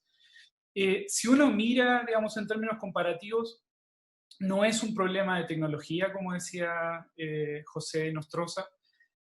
Hay casos, como dijeron varios, para hacer un buen benchmarking. Está el caso de Estonia, está el caso de Nueva Zelanda, está el caso de AGESIC en Uruguay. Está el grupo de Digital Nations, que tiene un conjunto de buenas prácticas que se pueden también intentar adoptar. Pero el problema fundamental, digamos, habiendo interactuado con distintas partes del Estado chileno en términos de este tipo de agenda, es ausencia de voluntad política, es que, como recién decía Román, hay una división y hay distintas agencias en el Estado chileno que están manejando este tema de forma parcelada. A nosotros nos pasó, y Pablo Barceló fue parte de esta conversa, al tratar de cooperar con AGESIC en Uruguay y generar cooperación con Chile, nos dijeron, bueno, pero ¿con quién es la contraparte en Chile? Porque nosotros tenemos gobierno digital, tenemos al laboratorio de gobierno, ¿con quién vamos a hablar en Chile? ¿No? Dennos a alguien que represente al Estado chileno para esta agenda y nosotros cooperamos. Entonces, acá hay un problema, digamos, de voluntad política y de fragmentación en distintas parcelas del Estado de esta agenda. Y los avances que se han hecho son en función de, como contaba Román también, digamos, bilaterales, esfuerzos bilaterales entre agencias, ¿sí? Pero no un esfuerzo articulado del Estado por implementar una plataforma de datos, para lo cual hay tecnología, hay ejemplos, se puede hacer. Y la otra pata, que para mí es fundamental, y la planteaba Alejandro Barros en su intervención, tiene que ver con legislación, ¿no? Por ejemplo, el tema de una ley de habeas data es fundamental para esto, ¿sí? En un contexto donde se han fugado datos personales del Estado chileno, esos datos están integrados con datos que generan empresas privadas, ¿sí? Hoy hay empresas privadas que tienen mejor inteligencia de datos que el Estado, ¿no?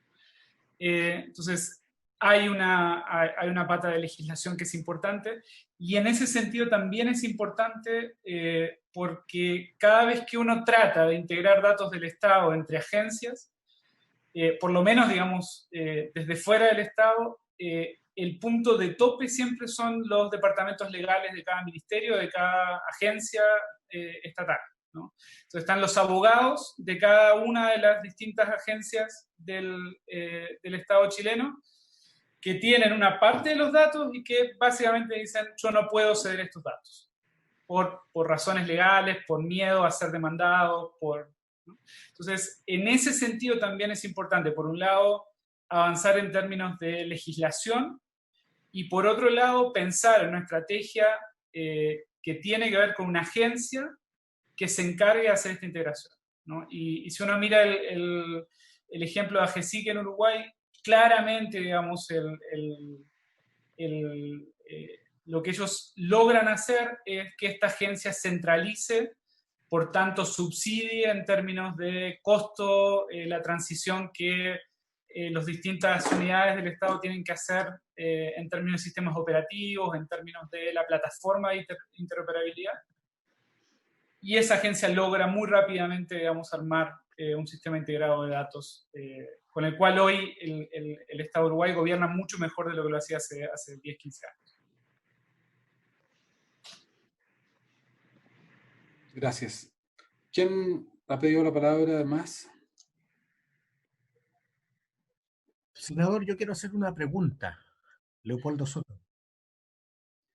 Leo. Sí.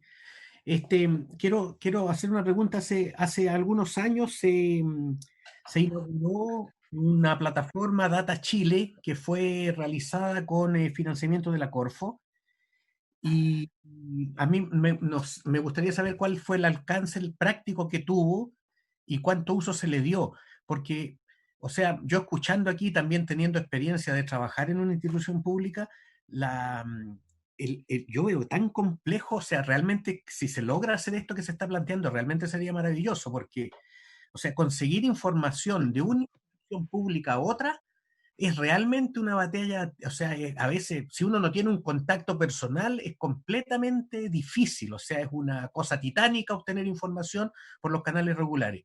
Entonces, este esfuerzo de Data Chile dice en el sitio web, dice: el esfuerzo más completo para integrar y visualizar los datos públicos de Chile. ¿Cuál ha sido el alcance que eso y el resultado que hubo de esa iniciativa? Si alguien que son expertos en el tema lo sabe. Oye, bueno, mientras se responde eso, yo evidentemente creo que aquí tenemos un tema que lo planteó Román de un Estado digital puesto en la dimensión del usuario, pero también yo creo que está evidentemente planteado. Yo creo que los datos permiten tener un Estado que tenga centros de pensamiento, que tenga estrategia de pensamiento futuro, porque no solamente servicio al usuario. Yo creo que ahí es donde radica esta idea de un Estado inteligente. Yo creo que nosotros no vamos a poder enfrentar los problemas complejos que tenemos desde el desarrollo urbano, desarrollo territorial, de cómo pensar una ciudad como un ecosistema para enfrentar a futuro el envejecimiento poblacional, una ciudad para enfrentar los problemas de disminución de la movilidad, etcétera, etcétera, etcétera. O si no tenemos capacidad de procesar datos y generar pensamiento estratégico a partir de los datos. Entonces, a mí me parece que esta es una tarea fundamental, prioritaria, y tal vez, no sé qué es lo que piensa Kenneth, pero que también estaba muy interesado, es convocarnos a generar lo que planteaba Alejandro, o en cierta manera a generar una reflexión de política estratégica que se vaya implementando, que la vayamos empujando todo. Aquí hay representantes del Ejecutivo. Este tema yo lo he hablado con el presidente Piñera, lo hemos hablado con los ministros sectoriales, no es un problema de izquierda a derecha. Ahora, respecto a los datos, a mí me parece que hay una complejidad.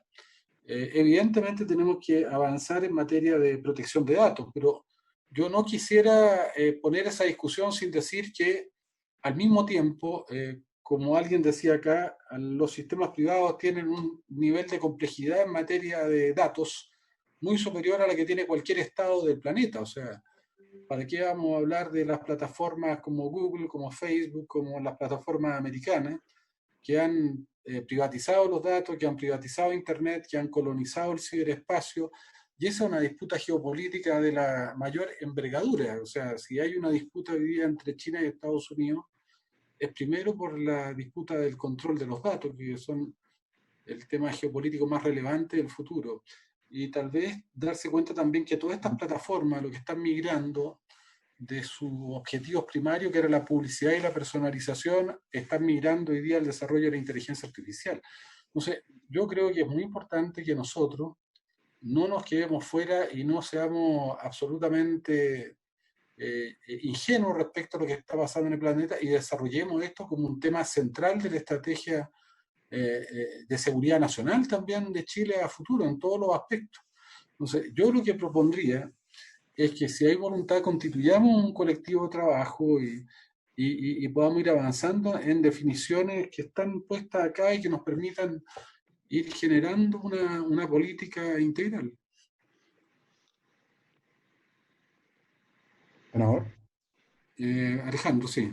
Sí, no, era para responder la pregunta del Data Chile. Efectivamente, ese fue un proyecto en que hubo un acuerdo del gobierno con César Hidalgo y su empresa DataWheel, que al parecer quedó medio trunco, porque si uno mira el sitio está bastante desactualizado y no se sabe bien cómo eso va a evolucionar a futuro, digamos.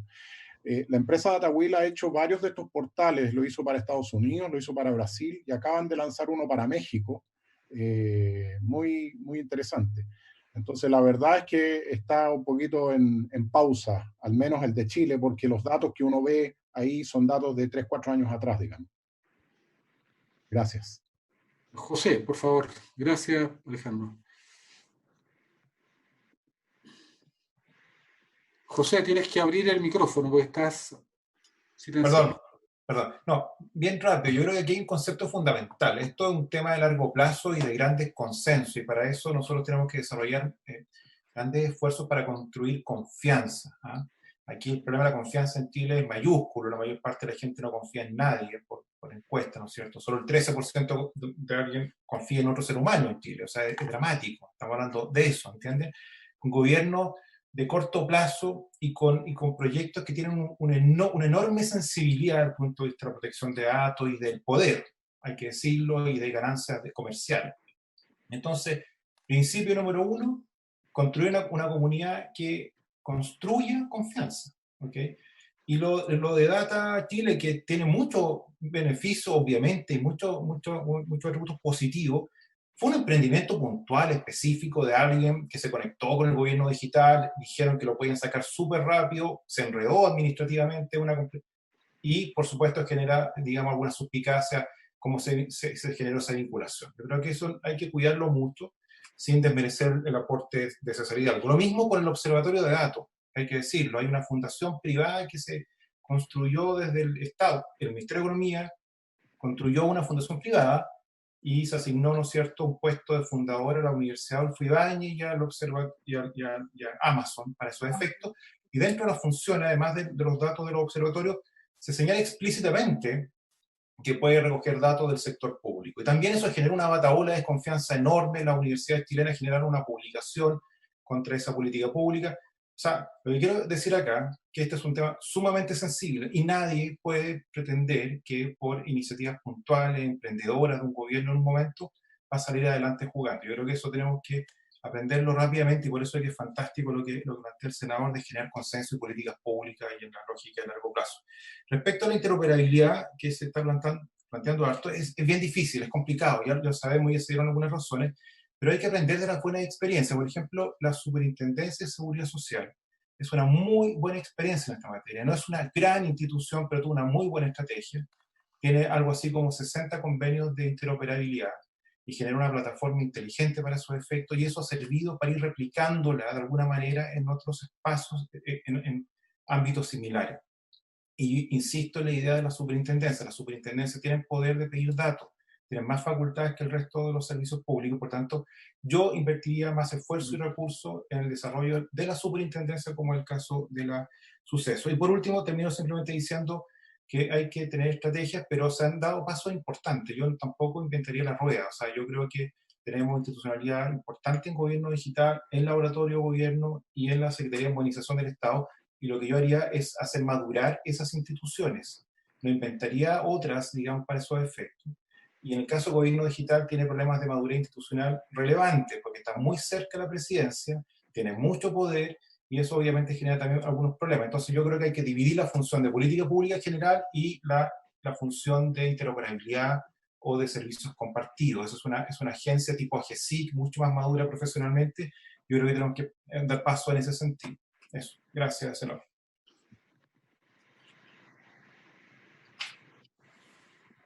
Un comentario al margen. A mí me ha tocado ver un poco la experiencia europea, francesa. Y tuvimos una conversación con el canciller francés que estuvo acá en Chile a finales del año 2019. Y uno de los problemas que tiene Europa, producto de las políticas que tomaron en materia de datos, es que están fuera de la geopolítica del siglo XXI.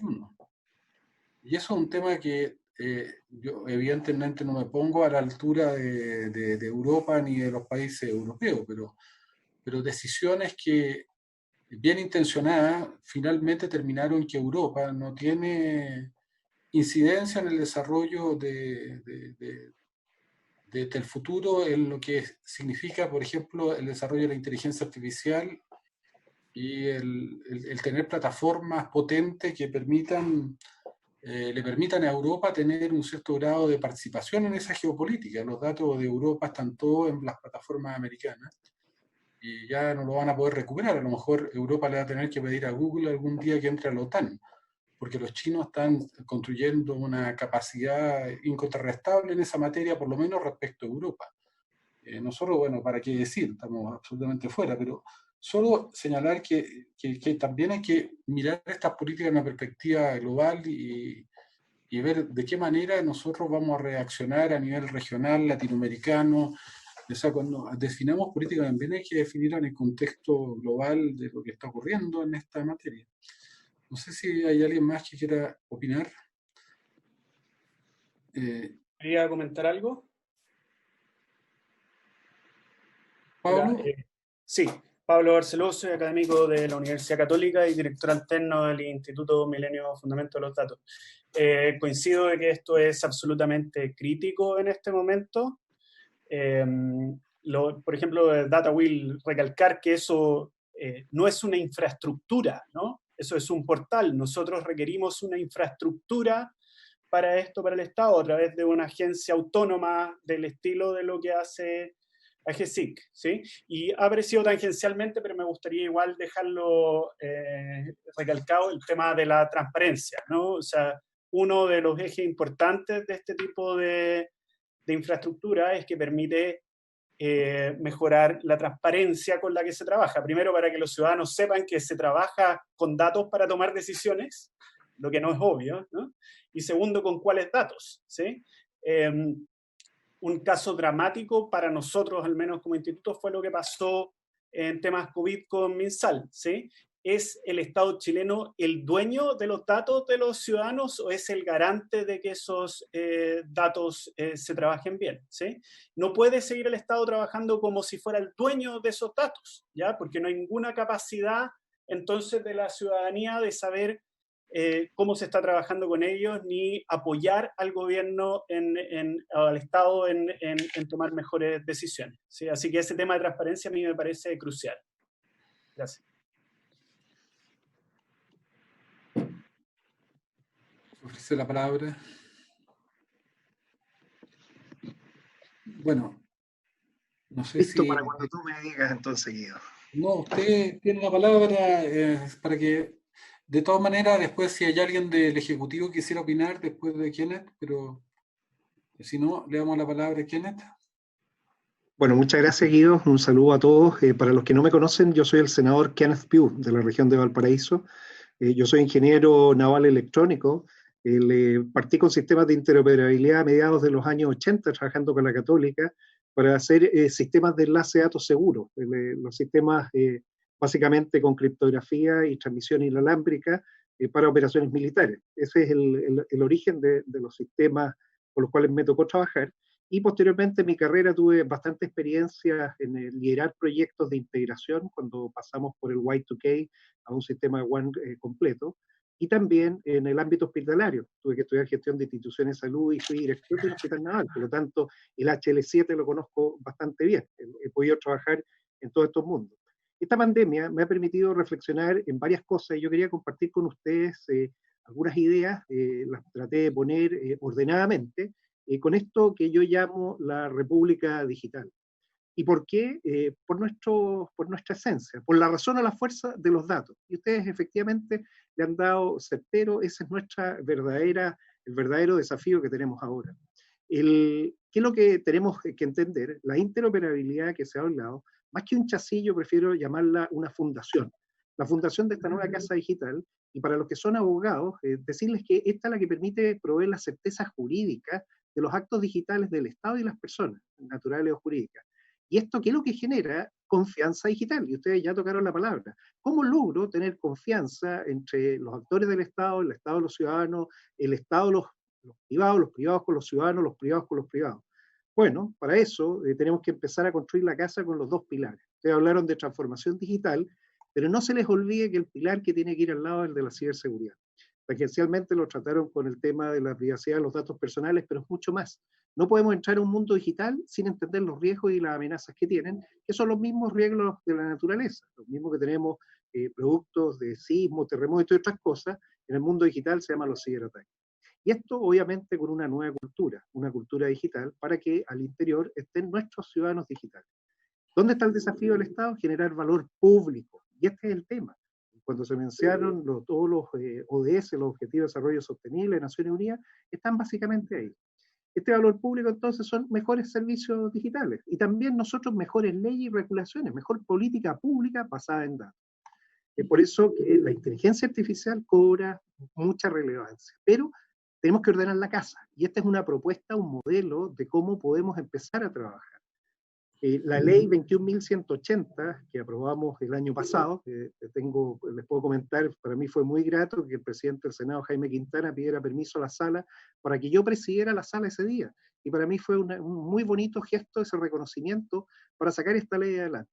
No ha salido el reglamento, por lo tanto, todavía no podemos contar los 5 años que tiene la ley. Tenemos que trabajar en ese reglamento y probablemente este es el mejor momento, ahora, para ponernos de acuerdo. Yo por eso he propuesto un nuevo derecho. Si queremos reformar nuestra Constitución, y ya lo tengo, es el derecho del relacionamiento digital de los ciudadanos con el Estado. Y esto es bien importante porque permite como contrapartida a esta ley el derecho a los ciudadanos a decir, ¿sabe qué más? One Soul, entregué mis datos una vez, nunca más me los pidan, y ahora deme buenos servicios digitales. ¿Y sabe qué más? Yo soy el dueño de mis datos.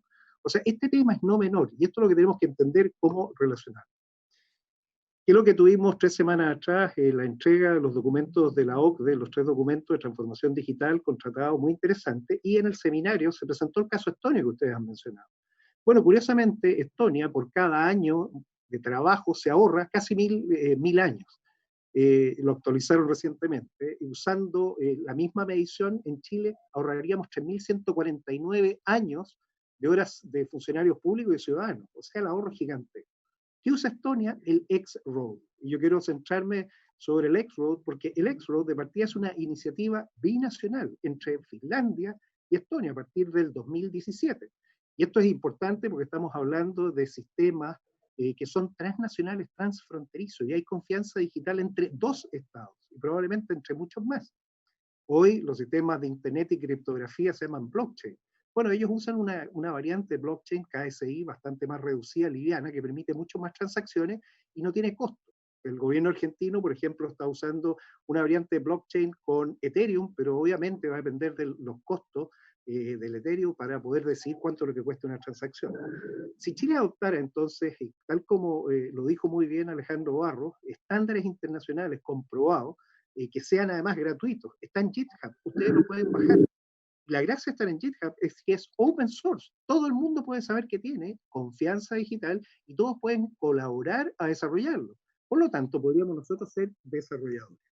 Este es el mapa hasta el día domingo, hasta ayer, de dónde estaba X-Road. Y se los dejo porque si ustedes se meten hoy, van a ver que está ya la bandera chilena. ¿Y por qué? Porque desde la región de Valparaíso y usando las universidades, nos pusimos como propuesta ser la primera región inteligente y desarrollar conocimiento desde la región. El instituto a cargo del X-Road de finlandés estonio nos ha puesto en el mapa a Chile porque ya reconocen el trabajo que estamos haciendo de prueba de la plataforma interoperabilidad. Pero ¿quiénes lo tienen funcionando? El Salvador. Y El Salvador ya tiene la plataforma, el chasis o el radier, como quieran llamarlo. Colombia lo decidió en octubre del año pasado y este mes ya tienen las guías de vinculación y van muy fuertes. Y en Argentina es la provincia de Neuquén completa que está trabajando con este estándar. De hecho, Gustavo Giorgetti, que es el ingeniero argentino que trabaja con los estonios, fue llamado por el gobierno central del presidente Fernández para usar la misma plataforma. Y ahí viene una oportunidad para intercambio y tener confianza digital con Argentina, si queremos avanzar en relaciones bilaterales de comercio, por ejemplo, a través del Paso de los Libertadores. Curiosamente, es un paso binacional con una infraestructura modernísima, recientemente inaugurado, 4 servicios chilenos, 3 servicios argentinos viven juntos. Uno va a la sala de servidores y hay 7 computadores. Cada uno tiene sus datos.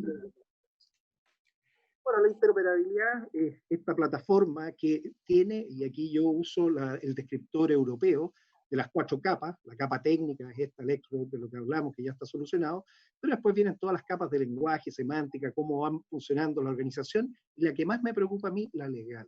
El cómo hacemos que nuestras leyes estén armonizadas para permitir procesos digitales, y no presencia, timbre, autorización. Un trámite hoy en día es una transacción blockchain. El tercero confiable es el que se encarga de dar esa certeza jurídica y es la que permite tener confianza digital. Y así se eliminan incluso procesos con bancos, con notarios o con terceras personas, los ministros de fe. Este es nuestro desafío. ¿Cuál ha sido el ejemplo hasta ahora? Me tocó participar en todos los años que serví en la Marina, en varios esfuerzos que se hicieron de interoperabilidad, sea y hasta el momento yo cuento, el más importante, la Plataforma Integrada de Servicio del Estado, PICE, y hoy se está trabajando en una nueva idea, el Nexco. Pero ¿qué sacamos? Conseguir desarrollando algo que sea propio, si no vamos a poder conversar con nadie más. Si no lo podemos estandarizar, no lo podemos mantener en el tiempo.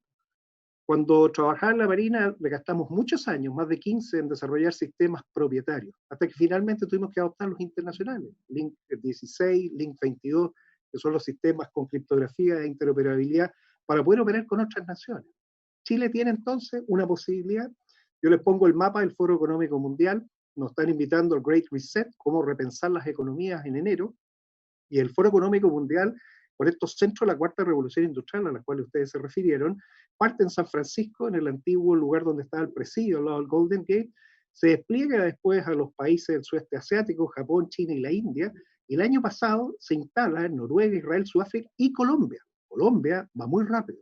Va con plataforma de interoperabilidad, con centro de la Cuarta Revolución Industrial, y va muy fuerte atrayendo a empresas a que se instalen en Colombia.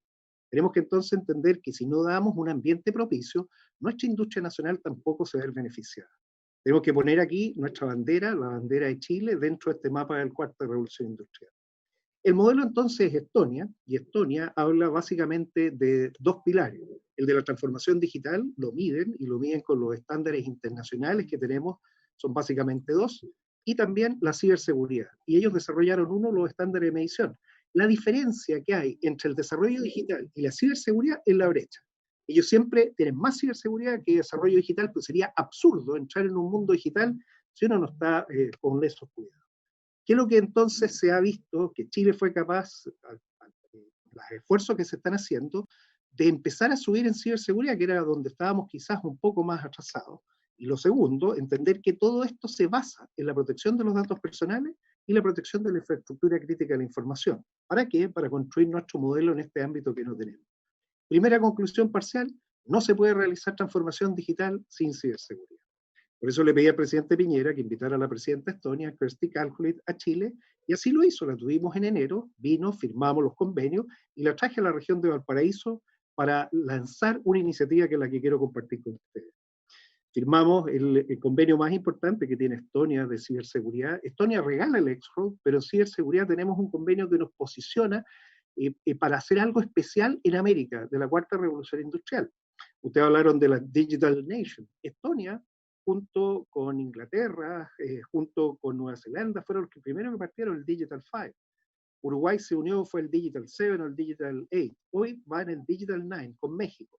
Yo espero que Chile sea el próximo país. Le he pedido a la Cancillería que haga todo el relacionamiento necesario para que ingresemos al grupo de los Leading Digital Governments, ese es el nombre del sitio web, para esencial. Hoy día conversé en la mañana con el embajador de Estonia en Chile, él está allá en Estonia, para ver qué es lo que nos falta, de tal manera que sea Estonia quien nos apoye. Yo presido además el grupo interparlamentario Chile-Estonia para estos efectos y tenemos relaciones bastante buenas con su parlamento.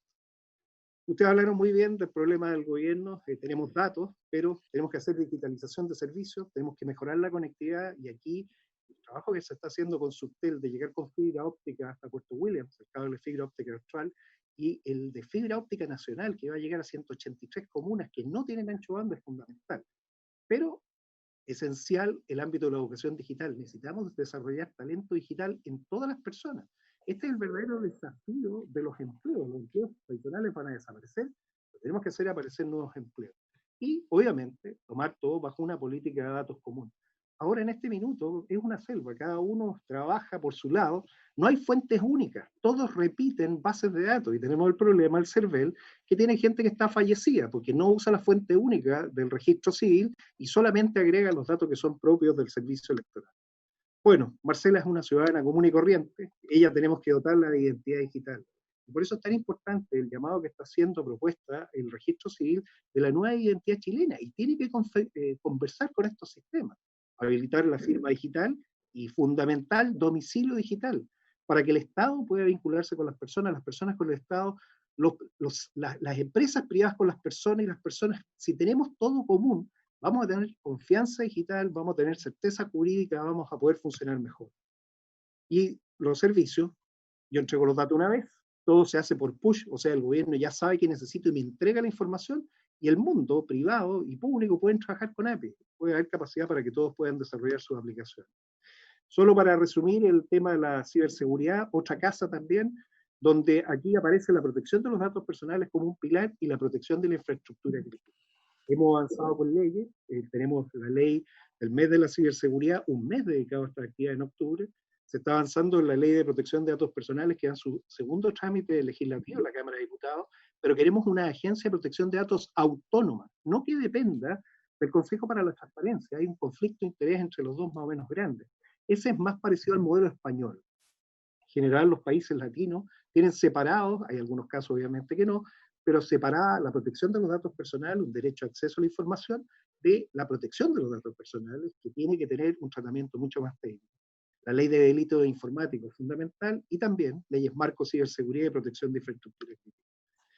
Solo para darles una idea de qué es lo que se pretende armar es un sistema nacional de este tipo, donde, de acuerdo al modelo español y tomando la iniciativa de ellos, a mí lo que más me interesa es el desarrollo de esta capacidad, que es un instituto de interoperabilidad y ciberseguridad, llamado INCIBER, para tenerlo aquí en la región. ¿Por qué? Porque en ciberseguridad, en estos temas, y más que nada en la plataforma y la confianza digital, no se compite, se colabora. La región de Valparaíso tiene el 10% de la población de Chile, el 10% del PIB, pero el 30% de los alumnos de matrícula de educación superior, técnico, profesional y universitaria. Tenemos muchas universidades, tenemos mucha gente y tenemos que saber retener. Ya se hizo la primera parte con el Instituto de Ciberseguridad Español, Rosa Díaz, que está en la foto apoyándolo en los seminarios que inauguramos el año pasado en el Senado, es la directora actual y ya tenemos el apoyo de ellos. Por lo tanto, somos capaces de crear con ecosistemas regionales, que también hay que pensar cómo usarlos y darles tareas específicas. Por ejemplo, a la región de Valparaíso Este, para poder convertirnos en la capital de la ciberseguridad del Pacífico Sur. O sea, una banderita del 4IR. Si ustedes ven los leading digital governments, no hay nadie que se haya especializado en ciberseguridad todavía, y eso es fundamental. Lo mismo, los centros de la cuarta revolución industrial, ninguno de ellos está especializado en esta materia. Queremos entonces apoyarnos en el Nordic Institute for Interoperability Solutions, que es el NIS, el que tiene y promueve el XROAD, y también el Instituto de Ciberseguridad Español. Ambos dos nos han apoyado, nos permitieron hacer las pruebas de XROAD que ya son satisfactorias y permiten pasar al paso siguiente, y con España solamente estamos esperando darle forma a figura. Y ahí buscar, como decían ustedes, la mejor estrategia, porque no funciona el tema de las fundaciones de esta manera en que ya se explicó de algunos casos anteriores. Hay que buscar un buen mecanismo de alianza público-privada. Eso es lo que, si hay algo que tenemos que mejorar, es eso. Y si tiene que hacerse por ley, bueno, haremos por ley, pero pongámonos de acuerdo. El lugar elegido es tratar de generar ecosistemas. Este es uno de los lugares que se puede desarrollar. Hay una oficina que ya está facilitada en este sector. Y esto es para que vean cómo un sector industrial antiguo, donde estaba Oxiquim, donde estaba pintura tricolor, todo ha sido comprado para generar espacios que permitan encadenar los ecosistemas y generar todos los lugares para que los alumnos que se formaron puedan retenerse. La retención de talento es fundamental para la región y hay que trabajarlo desde ya. Tuvimos a la presidenta de Estonia, Kersti Kaljulaid, inaugurando en Valparaíso esta actividad y por eso creemos que estamos en una muy buena condición. Pero ¿cuál es la visión que tenemos que tener? Es usar algo estándar que esté comprobado, que sabemos que va a subsistir en el tiempo y sobre él empezar a construir. Si nos ponemos de acuerdo con eso, yo creo que es un gran acuerdo, podríamos salir adelante. Solo para terminar, al ministro Briones le entregamos la información, pero ustedes saben que la dirección de presupuesto es muy dura en la asignación de presupuesto, pero buscaremos la fórmula. Y por último, decirles que además estoy asesorando a la OEA, que creamos laboratorio de ciberseguridad para parlamentarios y estamos generando los centros de innovación en ciberseguridad. Lo mismo al Parlamento Andino, estoy trabajando en las comisiones de ellas para sacar todo el marco normativo para el Parlamento Andino y, ¿por qué no en el Senado? Generar esta comisión especial o subcomisión, o lo que queramos llamarle, que tome el tema de la interoperabilidad. La interoperabilidad del Estado, Estado-Estado, público-público, la interoperabilidad también, Estado-privado, Estado-ciudadano, ciudadanos-privados, privados-, todos ellos tienen que ser capaces de trabajar en el mismo sistema. Porque los desafíos de blockchain es el intraledger o el extraledger. Si estamos dentro del mismo ledger, podemos trabajar mucho más fácil, tiene menos problemas, porque relacionarse con sistemas de blockchain distintos es bastante más complejo. La propuesta es generar proyectos que encadenen valor. Por ejemplo, trazabilidad de productos que Chile tiene. Fruta, vino, pescado, que puedan partir desde las regiones con toda la trazabilidad agregando valor a destino final y haciendo al mismo tiempo todos los trámites que se hacen con aduana, agentes de aduana, servicio de impuestos internos, etc. Eso es básicamente lo que quería comentarles, decirles que estoy disponible desde la región para poder trabajar. Con Guido hemos conversado este tema, ver cómo lo podemos hacer. La experiencia acumulada que ustedes tienen es gigantesca. Y lo otro, yo confío mucho en la capacidad nacional. Yo trabajé a fines de los 80 en Israel en los temas más delicados de desarrollo digital, y que me di cuenta del gran valor que tenemos en Chile de nuestros talentos. El problema es que hay que darles desafíos grandes y organizarnos mejor. Nuestro gran problema es de organización. Si podemos conducir bien esto, vamos a poder darle el palo al gato, como se dice, y vamos a salir adelante. El desafío es nuestro. Muchas gracias por el tiempo. Bueno, miren, yo creo que...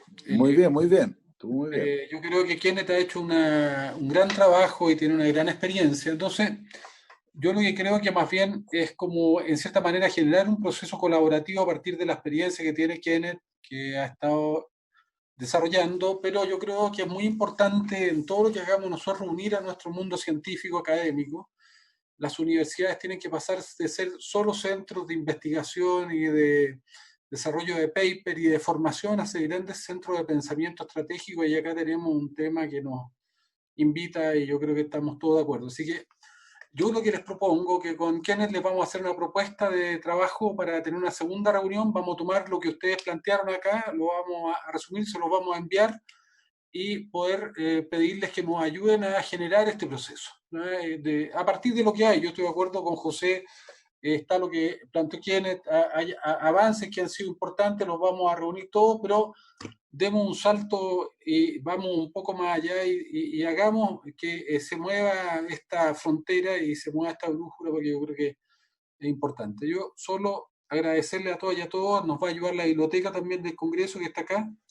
Le agradezco a nuestros 2 premios nacionales de ciencia, a nuestra presidenta de la academia, a los senadores y senadoras. También tenemos nosotros aquí un infiltrado que está por ahí, no sé si está todavía, que es Nicolás Luco, uno de los más antiguos periodistas. Ahí está Nico. Así que gracias por estar acá. Espero que haga en su página del Mercurio una pequeña nota sobre esto, porque es muy importante. Y bueno, y agradecerle la participación a todos.